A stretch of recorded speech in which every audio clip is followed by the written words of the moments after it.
كون هدا kugu iraado adiga Soomaali ah dhulkan adaa lahaan jiro xukumi jiray maantana saanay u eg tahay ka waran hadaa taariikhdaada aad baratida xoogaa kaaga sheekeeyo. waxaa jira nin loo yaqaano magaciisa Yuusuf bin Axmed al-Kawni. magacyo badan buu marka lahaa caalam islaam.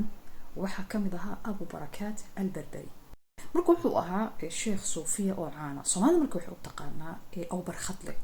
Abu Barkhatle la maqlo weeye ninkan maanta ka sheekeynayo. magaaladan asaga marka maxaa isku xiray taqriiban wax ka badan 1000 sano ka hor qarnigii ilaa 13aad ilaa 12aad buu wuxuu aadi jiray caalam islaam. yani wuxuu aaday Makka, Madiina, Ciraaq. xataa magacyada loo yaqaan waxa weeye al-Ciraaqi. gas Ciraaq buu joogi jiray. fa marba waxaa dhacay siduu u socday buu wuxuu aaday jasiiradahan maanta loo yaqaano Maldives. Maldives waa jasiirado weyn oo badan. dadkooda marka muslim ma ahayn. dadkaas jasiirada jooga wuu muslimiyey, way ashahaateen. ninkii marka boqorka xukumayay sidii buu ku ashahaato diinta ku qaatay. oo nin Soomaaliya wadaada baa diinta u ahayd sabab inay muslimaan. waxyaalaha marka qosolka waxa weeye in magacan al-Barbari waxa lagu haystaa dadka North Africa taga ama Asiya loo yaqaan. wuxuu kulay anagana Berbers baan yiraahdaa. طبعا berberiga iyagu kadib baa loo baxshay anagana la oran jiray. anagana wali magaca wuxuu ku haray our animals ama xayawaanaadkana ka doofino still Berberi baa la yiraahdaa. laakiin magac ahaan Soomaali baa maanta la yiraahdaa.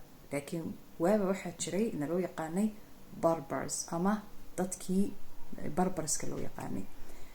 marka qolada North Africa badahan India Ocean iyo badweynta shuqul kuma iga badweyntaas u dhaxaysa Mareykan iyo Latinos iyo badda kale u dhaxaysa Europe iyo Africa. taas bas bi iyagu effect ku lahaayeen ama taariikhdooda halkaas waa lagu soo koobi karaa. magacaana marka la isku haystay xataa taariikhiyan kadib markay diintu soo gaartay sanadii kadib imbaratooriyadda Arjuran baa gacanta ku dhigtay jasiiradaha hadda ujeedaan oo Maldives loo yaqaano. waxay ka kooban tahay 3,000 jasiirad ka badan. Soomaali baa xukumi jiray. nin sultaan Soomaaliya u talin jiray. hadda ka hor waad ogeedeen inaan ka hadlay. one day waxay ahayd jasiirada Soomaaliyeed 400 sano la xukumayay. marka mar walba waxa keenaa inta soo daliil baan haystaa inay jasiiradahan iyo areadaas oo dhan ilaa Sri Lanka ee Soomaali diinta geysay. waxyaalaha ugu sahlan waxa weeye mataqaana proofka ugu yar waxa weeye horta madhabiyada. Soomaalida marka madhabkooda waa Shaafici.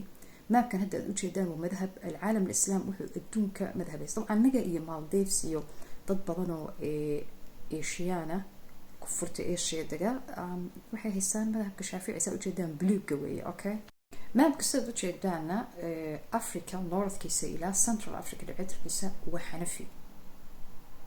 fa Maldives Xanafi bay noqon lahaayeen. is that true? hadduu nin Marokashana geyn lahaa diinta ama nin Barbarska ah waqooyiga anaku barbarka barigaan nahay. okay barbar sharqana loo yaqaanaa.